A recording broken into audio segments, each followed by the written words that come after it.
Boa noite, igreja. Graça, paz, o amor, a misericórdia do nosso Deus sejam presentes em nossos corações essa noite. Eu quero convidar a igreja, vamos abrir nossas Bíblias no livro de Joel, capítulo de número 1, dos versículos de 1 a 3. Livro de Joel, capítulo 1, versículos de 1 a 3. A partir de amanhã nós iniciaremos a nossa 6ª semana de oração. Eu quero, no nome do Senhor Jesus, te desafiar a participar conosco dessa semana, já projetando 2018, momento em que agradeceremos também ao Senhor por tudo que Ele tem feito em nossas vidas em 2017. Então, um momento para que nós, num propósito estabelecido no coração, possamos estar com o Senhor em igreja, de segunda a sexta-feira, e sexta-feira numa vigília, para louvarmos ao Senhor, bendizermos o seu nome, reconhecermos tudo aquilo que Ele tem feito em nossas vidas e quantas coisas Ele tem feito. Amém? Joel capítulo 1, versículos de 1 a 3. Diz assim a palavra do Senhor. Palavra do Senhor que foi dirigida a Joel, filho de Petuel. Ouvi isto, vós, velhos, e escutai todos os habitantes da terra. Aconteceu isto em vossos dias, ou nos dias de vossos pais? Narrai isto a vossos filhos, e vossos filhos o façam a seus filhos, e os filhos destes a outra geração. Vamos orar, queridos. Senhor Deus, estamos aqui em Tua presença. E já temos Te servido com os nossos louvores, com o nosso coração, com a nossa adoração sincera, ainda que singela, Senhor. Mas já temos feito nesta noite em culto para a adoração do Teu nome, e temos ainda a necessidade de ouvir o Senhor falando com nós. Fala conosco, Senhor, nessa noite. Fala com cada um de nós de maneira especial, na intimidade. E revela-nos a Tua vontade pela Tua palavra. Fala-nos ao coração, Senhor. Senhor, nos é necessário ouvirmos a Tua voz para que possamos discernir todas as coisas e para sermos conduzidos e não sermos enganados com o mundo. Abençoa, querido Deus, a Tua igreja e cada um de nós. É assim que nós oramos. Em nome de Jesus Cristo, Teu Filho e Senhor nosso. Amém. O título do sermão dessa noite é Oração, a única alternativa. Oração, a única alternativa. A palavra Joel significa Iavé é meu Deus. O profeta do avivamento, de acordo com a teologia moderna, foi o primeiro a profetizar sobre o derramamento do Espírito Santo. Na realidade, pouco sabemos sobre Joel, além de ser filho de Petuel e de haver profetizado em Judá. Seu ministério se desenvolveu em alguma época entre os anos 800 a 400 a.C. Alguns historiadores o têm como um dos mais antigos profetas e o apresentam como contemporâneo de Elias e Eliseu. Outros o reportam ao tempo do rei Josias e outros ainda acreditam que seu profetismo ocorreu depois do cativeiro da Babilônia. Todavia, o tempo da vida de Joel é o que menos importa diante da grandeza da revelação profética trazida por ele. A força da profecia de Joel foi voltada para o arrependimento que produz avivamento. O tema central é o grande dia do Senhor. Joel trouxe uma mensagem de desafio para o povo pecador, que o compungia à esperança por meio da conversão e da santificação. Qual era o contexto? A terra de Israel havia sido invadida por uma terrível praga de gafanhotos que devorava tudo o que era verde, deixando para trás de si um rastro de desolação. Joel asseverou que se tratava de um juízo de Deus por causa do pecado do povo inconverso. Aquele juízo, apesar de terrível, era um juízo temporário, mas também consistia numa advertência de Yahvé do juízo final que no tempo do Senhor viria sobre as nações. Agora, eu gostaria que você abstraísse um pouco e entrasse no texto através da sua capacidade de imaginação, e olhe comigo o cenário. O cenário descrito por Joel era trágico. Havia grande fome na terra decorrente da praga de gafanhotos, do longo período de seca e, finalmente, do incêndio de grande escala que consumiu os pastos. A terra estava devastada. O povo e o rebanho e os animais do campo morriam de fome. Os rios secaram. Os dias de Judá tornaram-se em cinza. Neste sermão, nós gostaríamos de abordar duas questões do livro de Joel. Primeira, o que fazer diante da realidade do juízo presente? Repito, o que fazer diante da realidade do juízo presente? Os gafanhotos poderiam desfolhar uma árvore em minutos, uma lavoura de grãos em poucas horas. Um enxame maior poderia devastar a economia de um país em poucos dias. Num dia, entendam, os ouvintes de Joel eram prósperos e festejantes, e na semana seguinte haviam perdido tudo o que possuíam e viam seus filhos sofrendo com a fome. Praga, seca e incêndio. Uma tríade de agonia e de dor. Fome e morte na cidade, fome e morte no campo. Ouçam um relato bíblico, a partir do versículo 4. O que deixou o gafanhoto cortador, comeu o gafanhoto migrador. O que deixou o migrador, comeu o gafanhoto devorador. O que deixou o devorador, comeu o gafanhoto destruidor. Versículo 6. Porque veio um povo contra a minha terra, poderoso e inumerável, os seus dentes são como os dentes de leão, e ele tem os queixais de uma leoa. Fez de minha vide uma assolação, destroçou a minha figueira, tirou-lhe a casca, lançou-a por terra. Os seus sarmentos se fizeram brancos. Versículo 16. Acaso não está destruído o mantimento de diante dos vossos olhos? E da casa do nosso Deus a alegria e o regozijo? A semente mirrou debaixo dos seus torrões, os celeiros foram assolados, os armazéns derribados, porque se perdeu o cereal. Como geme o gado? As manadas de bois estão sobremodo inquietas, porque não tem pasto. Também os rebanhos de ovelhas estão perecendo. A ti, ó Senhor, clamo, porque o fogo consumiu os pastos do deserto e a chama abrasou todas as árvores do campo. Também todos os animais do campo bramam suspirantes por ti, porque os rios se secaram e o fogo devorou os pastos do deserto. Uma tragédia nacional é descrita por Joel. Deus estava trazendo juízo ao povo que havia se afastado de Yahvé. Os anciãos são convocados no versículo 2 a confirmarem aos mais novos o que nunca existiu antes em Israel. Até os desavisados bêbados sentiriam um juízo por conta da falta de vinho. Lhes sobreviria a consciência e com a consciência o pavor. Está no versículo 5. A jovem chorava perante o casamento não consumado por causa do esposo que faleceu de fome. Até o culto foi afetado. Os sacerdotes já não possuíam produto da terra para as ofertas de manjares, nem para as libações, versículo 9. E se não houvesse arrependimento, juízos maiores viriam por meio de exércitos inimigos.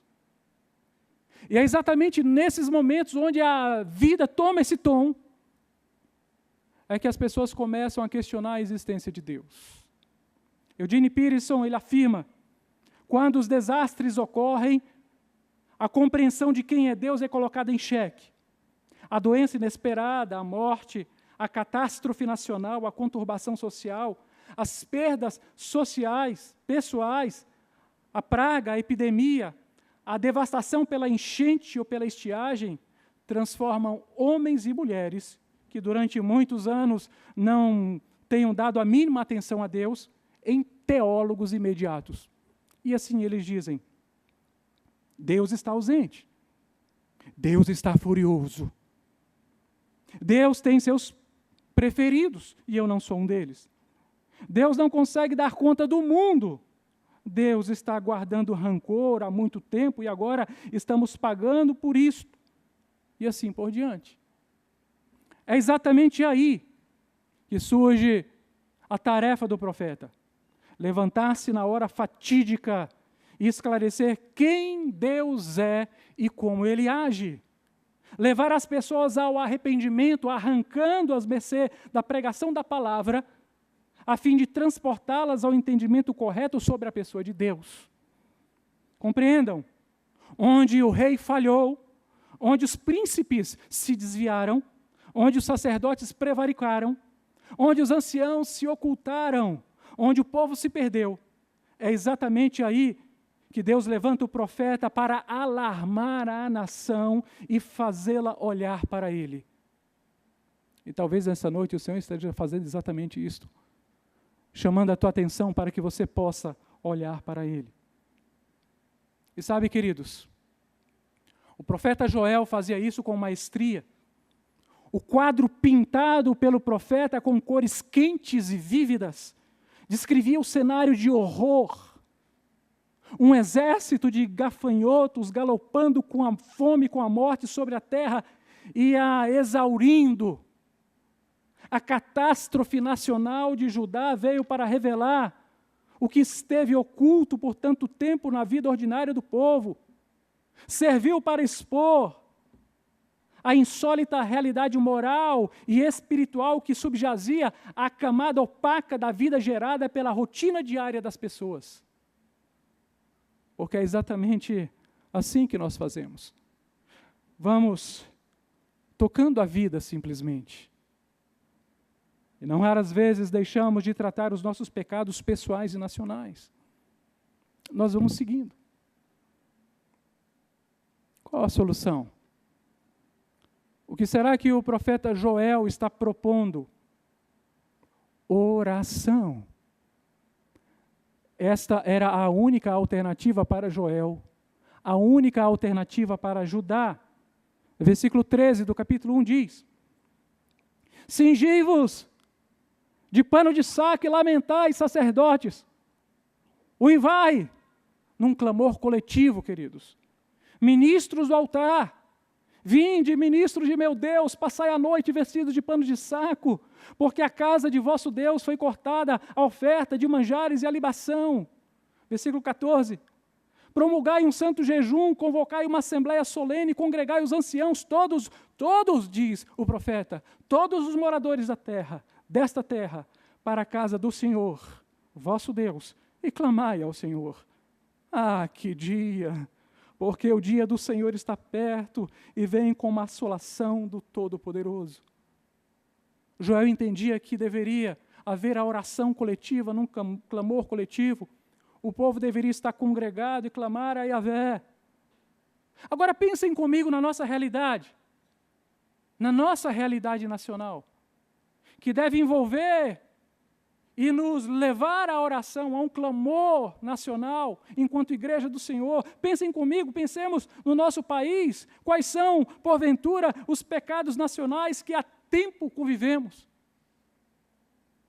Seria a corrupção, o acharque, a degradação social, a aviltação do direito, a erotização das crianças, porque dos adolescentes e dos jovens, parece que nós já perdemos esse páreo. A pedofilia seria a prostituição infantil, o tráfico de seres humanos ou o tráfico de órgãos humanos, a disseminação e a fomentação do homossexualismo, a banalização do sofrimento humano. E aqui, por incrível que pareça, partindo do governo, há poucos dias, a aceitação da escravidão. E esses são apenas alguns dos inúmeros pecados nacionais. E Joel diz, para nós nessa noite, é necessário que a igreja esteja em oração.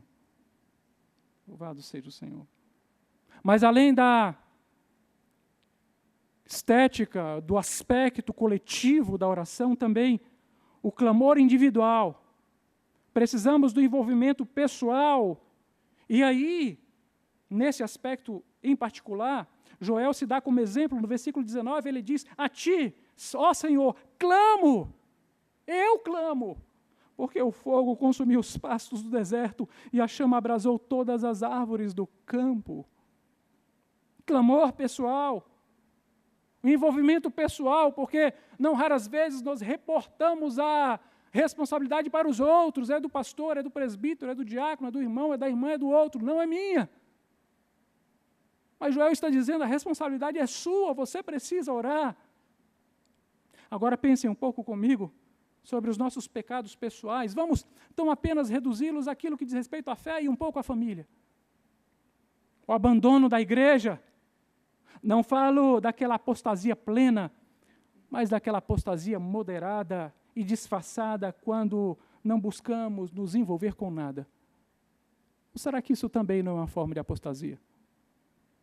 O abandono da família, embora estando presentes.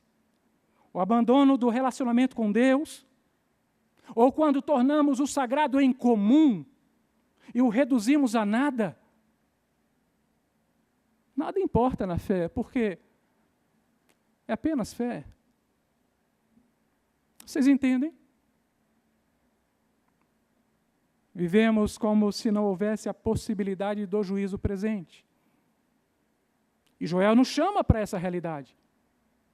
Do juízo presente, de um Deus presente. De um Deus que vê todas as coisas, que está presente em todos os lugares. Por isso ele está dizendo para nós, essa noite, é preciso orarmos. Nos envolvermos com a oração. Segunda questão que eu gostaria de levantar. O que fazer diante da realidade do juízo futuro? Repito, o que fazer diante da realidade do juízo futuro? O capítulo 2, por favor, acompanhem comigo. Inicia com o som da trombeta tocando a rebate, que tinha no contexto o significado de uma convocação real para a guerra. Agora Joel tem, observem, na visão dos gafanhotos, ele tem uma visão futura do grande juízo de Yahvé sobre todos os moradores da terra. O profeta chama aquele dia vindouro de o grande dia do Senhor. Vejamos, versículo 1. Tocai a trombeta em Sião, e dai a voz de rebate no meu santo monte. Perturbem-se todos os moradores da terra, porque o dia do Senhor vem, já está próximo. Dia de escuridade e densas trevas, dia de nuvens e negridão. Como a alva por sobre os montes, assim se difunde um povo grande e poderoso, qual desde o tempo antigo nunca houve, nem depois dele haverá, pelos anos adiante, de geração em geração. À frente deles vai fogo devorador. Atrás, chama que abrasa. Diante dele a terra é como o jardim do Éden, mas atrás dele, um deserto assolado. Nada lhes escapa.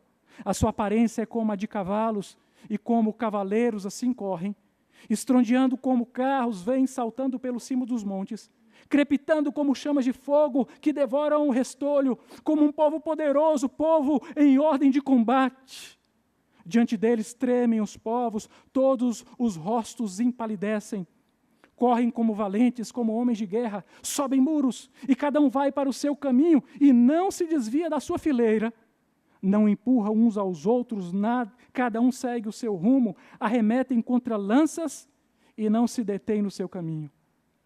Assaltam a cidade, correm pelos muros, sobem as casas pelas janelas, entram como ladrão. Diante deles treme a terra, os céus se abalam, o sol e a lua se escurecem e as estrelas retiram seu resplendor. O Senhor levanta a voz diante do seu exército, porque muitíssimo grande é o seu arraial, porque é poderoso quem executa as suas ordens. Sim, grande é o dia do Senhor, e muito terrível, quem o poderá suportar? Vocês compreenderam que na visão dos gafanhotos, Joel tem uma visão futura? E Joel chama não somente o exército de gafanhotos, como o exército da visão futura de exército do Senhor. Percebam agora no texto paralelo de Apocalipse, capítulo 9, versículos 7 a 9. Você pode abrir se você quiser acompanhar. Apocalipse, capítulo 9, versículos 7 a 9. Uma coisa foi a visão presente dos gafanhotos, Outra coisa é na visão presente dos gafanhotos, a visão futura. Há uma conexão entre esses dois textos. Diz a palavra do Senhor. O aspecto dos gafanhotos era semelhante a cavalos preparados para a peleja. Na sua cabeça havia como se coroas parecendo de ouro, e o seu rosto era como o rosto de homem. Tinham também cabelos como cabelos de mulher, os seus dentes como dentes de leão. Tinham couraças como couraças de ferro. O barulho que as suas asas faziam era como o barulho de carros de muitos cavalos quando correm a peleja. Tinham ainda cauda como escorpiões e ferrão. Na cauda tinham poder para causar dano aos homens por 5 meses. E tinham sobre eles como seu rei, o anjo do abismo, cujo nome em hebraico é Abaddon e em grego Apolion. Preste atenção, querido. Entendam a conexão entre esses dois textos.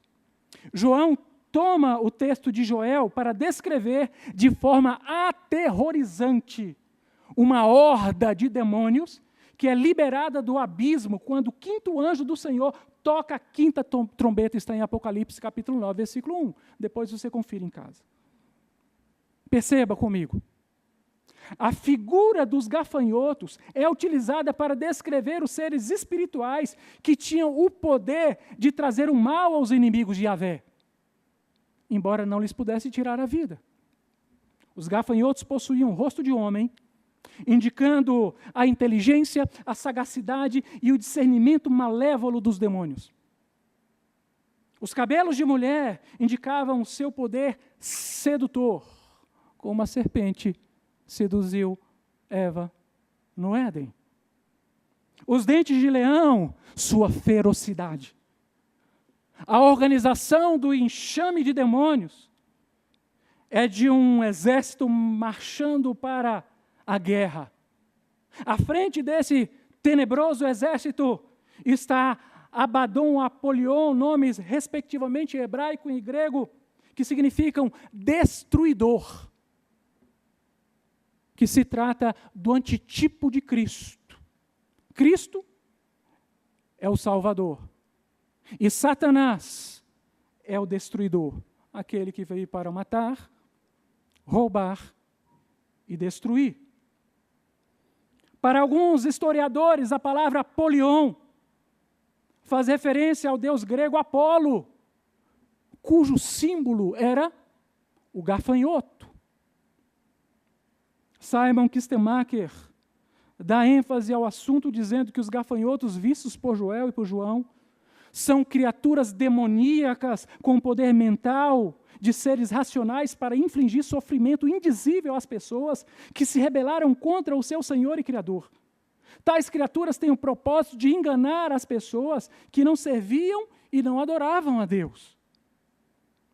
Mas tais criaturas não obtiveram a autorização para matar as pessoas, mas sim para causar-lhes dor e sofrimento, como o veneno de um escorpião que a priori não mata um adulto.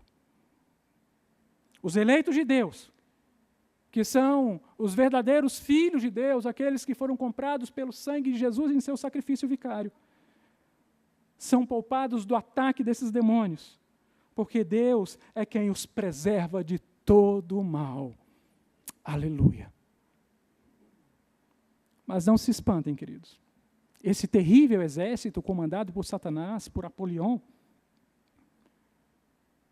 esse exército demoníaco, está tão apenas cumprindo o decreto de Deus.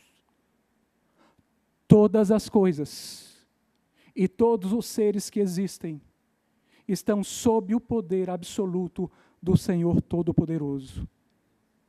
Ninguém escapa ao seu poder. Salmo 148, versículos 2, 5 e 6 diz: Louvai-o todos os seus anjos, louvai-o todas as suas legiões celestes. Louvem o nome do Senhor, pois mandou Ele e foram criados. E os estabeleceu para todo sempre. Fixou-lhes uma ordem que não passará. Não se enganem, todos estão a serviço de Deus. Amém? Louvado seja o Senhor. Joel confirma que aquele poderoso exército de gafanhotos seja o que estava atacando as plantações de Judá, seja o outro da visão futura, da horda demoníaca. Todos eles estavam a serviço do Senhor. Se tratava de uma teofania da vingança. Dia de escuridade e densas trevas, dia de nuvem e negridão, era o grande e terrível dia do Senhor. A descrição desses seres malignos não é, querido, para te aterrorizar nesta noite. Não é isto. É claro que nós não devemos ignorar seus ardis, como Paulo nos ensina em 2 Coríntios, capítulo 2, versículo 11.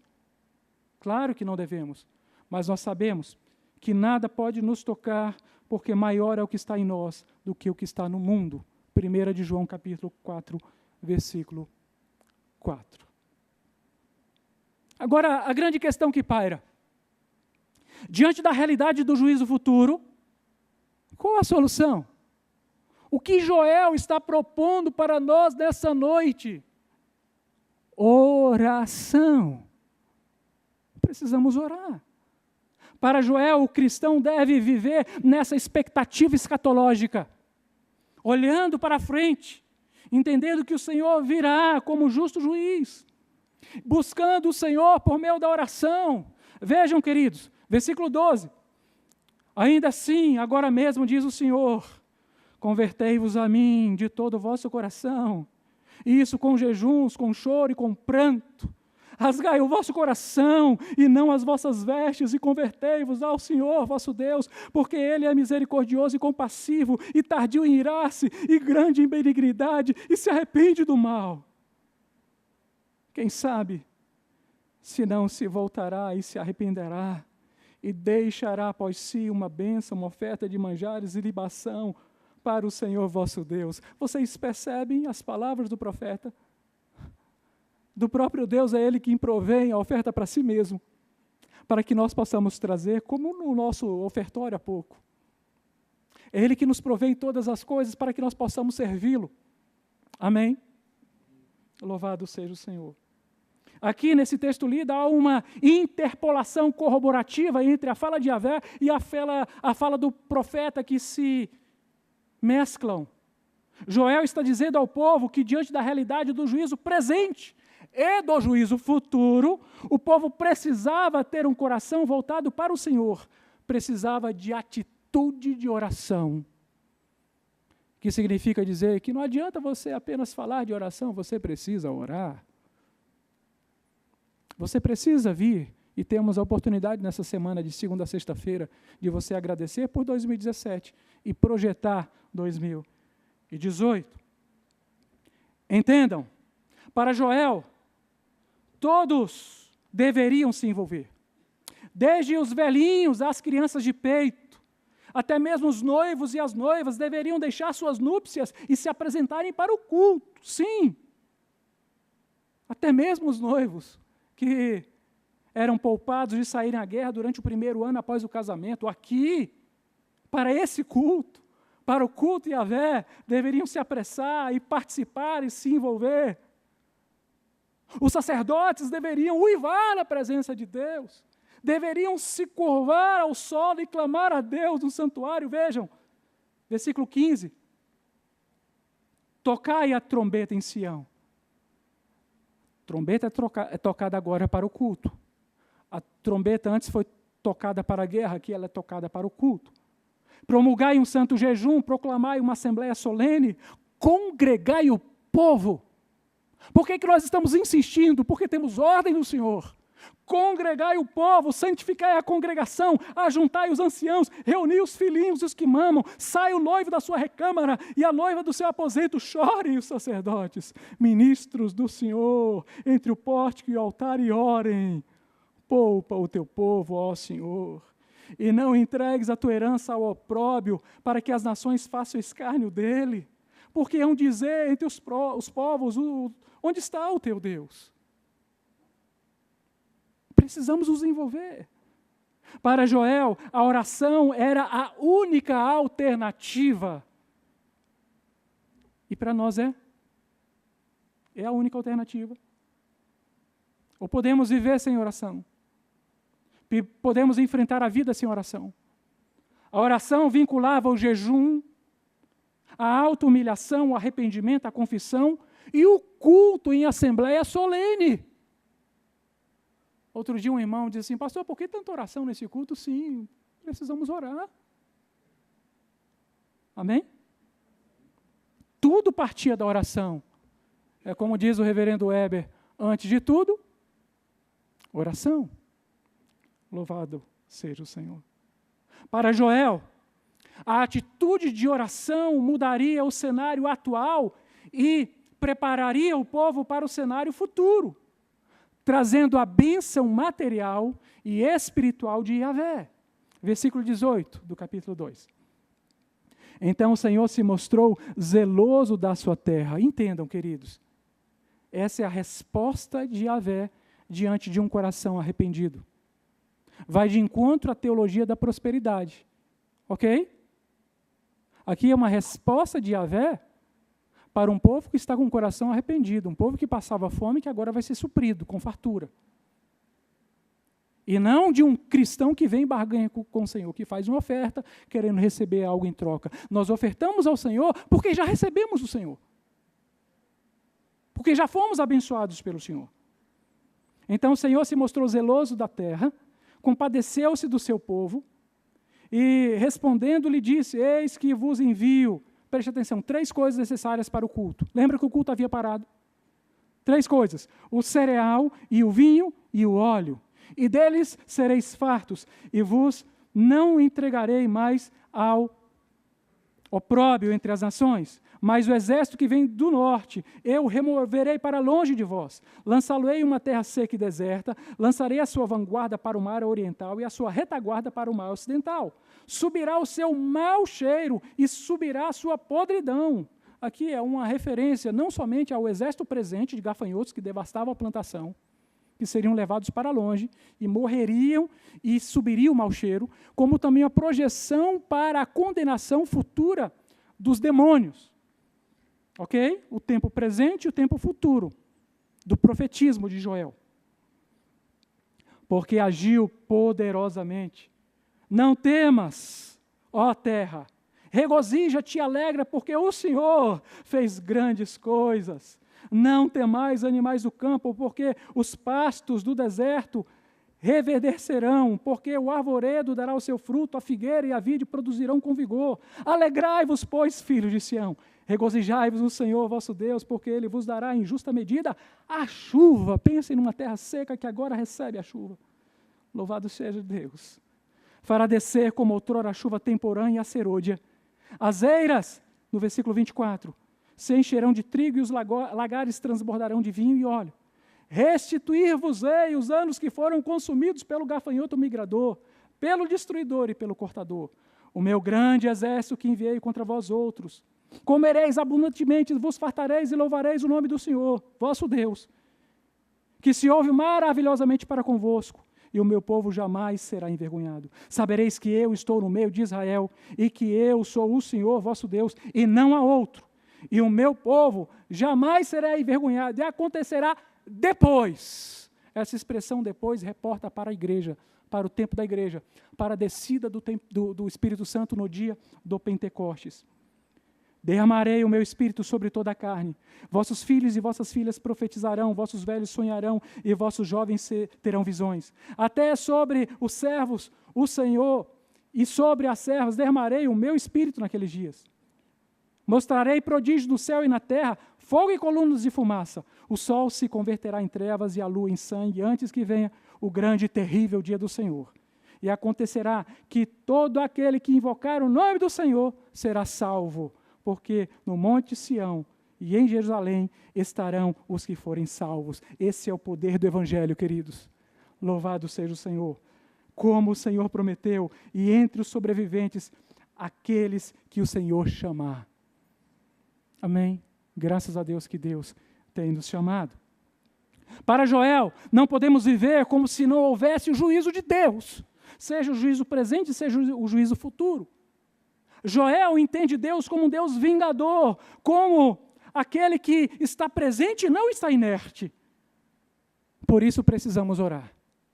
Eu gostaria de concluir esse sermão olhando para o capítulo 3. Dos versículos 1 ao 17, Joel descreve os juízos que Deus trará a todas as nações inimigas de Judá. O local mencionado é o Vale de Josafá. Não deve, entretanto, ser entendido de forma literal. A palavra Josafá, etimologicamente, significa Yahvé tem julgado, o que indica que Deus trará juízo a todos aqueles que se levantaram contra o seu povo durante toda a história, ou seja, Israel e a igreja. Tal entendimento é reforçado pela expressão vale da decisão. E aqui eu quero fazer um pequeno parênteses. Muitos pregadores utilizam esse versículo que cita o vale da decisão como um lugar para decisão se as pessoas vão aceitar Jesus ou se não vão aceitar Jesus. O que é um equívoco exegético sem tamanho. Eu não quero estar nesse vale da decisão. E nem você queira estar. Aqui estão todos aqueles que afrontaram Yahvé. O vale da decisão significa que ali haverá o confronto final com Yahvé. Vocês insultaram Yahvé? Viveram como se ele não existisse? Pois é, aqui estão no vale da decisão. E agora nós vamos decidir quem é que manda, quem é o Senhor. Por isso o vale da decisão.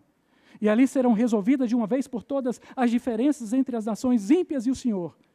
E isto fica bem entendido e bem explícito no versículo 4. Vejam.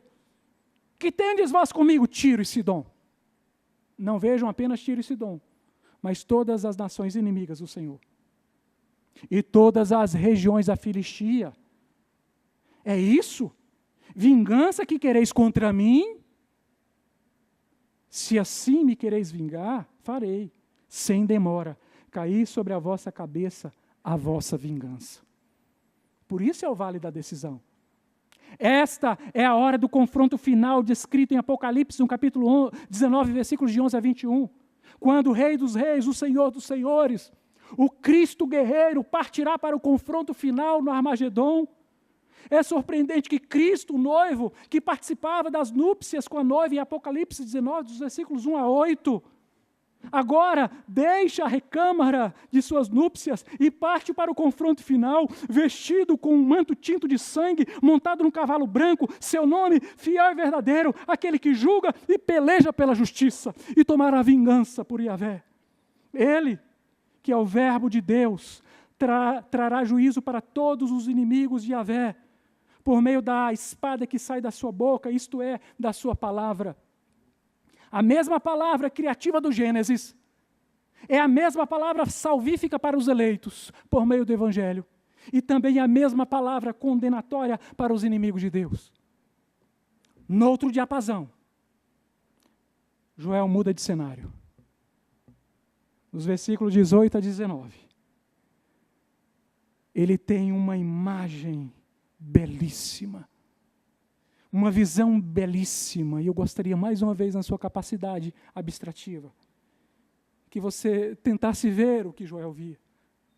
O vinho escorrendo das montanhas, e o leite fluindo dos montes, as águas correndo por todos os lugares de Judá, e por derradeiro, uma nascente jorrando do santuário de Deus, regando os vales e os jardins da cidade.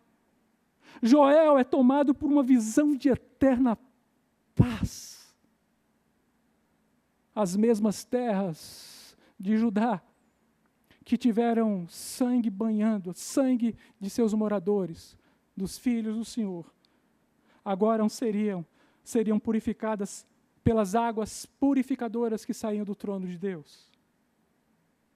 Mas Egito e Edom não ficarão impunes, e experimentarão do mal que fizeram a menina dos olhos de Yahvé. Finalmente, queridos, dos versículos 20 e 21, eles nos transportam para uma Jerusalém eterna, para a Jerusalém do Apocalipse 21, dos versículos de 1 a 3, numa visão de radiante magnitude, de grande esplendor da cidade santa, adornada e ataviada para Cristo, onde para sempre Deus habitará com o seu povo. A igreja, que é o seu povo, nunca mais terá motivo para choro, porque não haverá mais luto, luto nem dor, porque as primeiras coisas, contaminadas pela presença do pecado, já não existirão mais. E Joel magnificamente encerra o seu livro no último versículo, ressaltando a palavra remidora do Senhor, dizendo: eu, Yahvé, expiarei o sangue dos que não foram expiados, porque o Senhor habitará em Sião. Como uma diálise, uma purificação do sangue. O que significa dizer que Deus purgará nosso sangue, limpando-o completamente da imundície trazido uma vez pela existência do pecado. Esse é o nosso Deus. E eu quero concluir, querido, fazendo algumas aplicações. Primeiro, assim como o Senhor confrontou Judá com sua vida moral e espiritual, assim Ele hoje também nos confronta. Talvez estejamos apenas deixando a vida nos levar, sem muita reflexão espiritual, sem ascese, sem contemplação do divino. E isso não é bom. Não pode ser assim. Precisamos olhar para a condição moral e espiritual em que vivemos. Precisamos pesar a nossa vida e a vida da nossa sociedade. Segundo, há uma realidade da qual não podemos nos furtar, a realidade do juízo presente. Deus é o vingador hoje. E Ele poderá pedir contas a mim e a você hoje. Então não se esqueça disto. Deus está presente, de todas as coisas nos pedirá conta. E ninguém pode zombar da santa presença do Senhor e sair impune. Terceiro, há também uma realidade do juízo futuro, da qual não podemos nos esconder e nem poderíamos, nem sobre os montes, nem em cavernas, nem nos desertos. O Senhor tomará vingança de todos os que o ofenderam e viveram como se Ele não existisse. Quantas pessoas conhecemos que afirmam acreditar na existência de Deus? Quantas? Mas vivem como se Deus não existisse. Não é verdade? Será que nós também, de alguma forma, não estamos fazendo a mesma coisa? Quarto, o livro de Joel nos conduz à pessoa de Cristo e nos apresenta um expiador presente. Jesus é quem purgará o nosso sangue. Acessível Ele está por meio da oração. É justamente o nosso Jesus, aquele, lembra, que derrotará Apolion. Aliás, Ele já derrotou. Lá naquele confronto final entre o Salvador e o Destruidor. E temos acesso ao grande comandante dos exércitos de Deus por meio da oração. Então, vá até Ele. Ele que é o nosso protetor, o nosso baluarte, o nosso escudo. Amém? Louvado seja o Senhor. Quinto, não podemos viver enquanto cristãos fora desta dimensão escatológica. Ou seja, Jesus virá. E não tarda, porque é o que há de vir virá e não tardará. E o nosso envolvimento com esse meio escatológico em Cristo é por meio da oração, fruto de uma vida consagrada. E o que estamos fazendo? Ouça. O livro de Apocalipse, no capítulo 8, no versículo 1, afirma que, para que as orações dos santos fossem ouvidas, houve um grande silêncio no céu, e por meia hora não se ouviu som algum, para que o Senhor ouvisse a oração dos santos. Você está entendendo a importância que o Senhor dá à oração? Então ore. Sexto, as mais concretas riquezas e as mais duradouras alegrias são aquelas disponíveis aos filhos de Deus por meio de Cristo. E Ele está no alcance da sua voz, através da oração. Então ore. Lembre-se, se você quer intimidade com Deus, a oração é a única alternativa. E por último, as promessas reveladas na palavra de Deus são para nós e para os nossos filhos para sempre. É por isso que o profeta diz: contem os mais velhos para os mais novos, e esses para os seus filhos. Aquilo que o Senhor falou, Ele cumprirá. Que Deus nos abençoe. Envolva-se na oração. Curve sua cabeça. Senhor nosso Deus, obrigado, Pai. Obrigado por Tua palavra lida e proclamada nessa noite. Obrigado, Senhor, porque tanto temos aprendido por ela. E sem ela, nada poderíamos fazer, porque estaríamos perdidos. Oh, Senhor, quão assombrados deveríamos estar diante da Tua palavra, Senhor. Nesta dimensão escatológica que não virá, que vivemos agora, porque ela é presente e também é futura. Oh, Senhor, obrigado, Pai. Obrigado porque não há hipótese alguma de sobrevivermos sem a Tua presença. Obrigado, Senhor. Obrigado porque o Senhor tem nos dado a oração, uma alternativa presente. E o Senhor dá tanta importância à nossa oração, Senhor. Ensina a Tua igreja a amar a oração. Conduz o Teu povo para que possamos estar juntos nessa próxima semana, Senhor, de segunda a sexta-feira, para que possamos Te agradecer tudo aquilo que Tu fizeste por nós em 2017 e projetando 2018 tudo aquilo que o Senhor fará. Oh, Senhor, nos ajuda a entendermos a necessidade da oração. Fala-nos, Senhor, muito mais do que este humilde pregador, tão incapaz que é. Mas fala-nos, Senhor, Espírito Santo, ao nosso coração, por meio da instrumentalidade deste servo e dos outros servos que ocupam esse púlpito. Fala o coração da Tua igreja. Ministra-nos, Senhor, e não estaremos sem direção. Faz assim, Senhor. Nós oramos para a glória do Teu nome, no nome precioso de Jesus Cristo, Teu Filho e Senhor nosso. E amém. Que Deus os abençoe.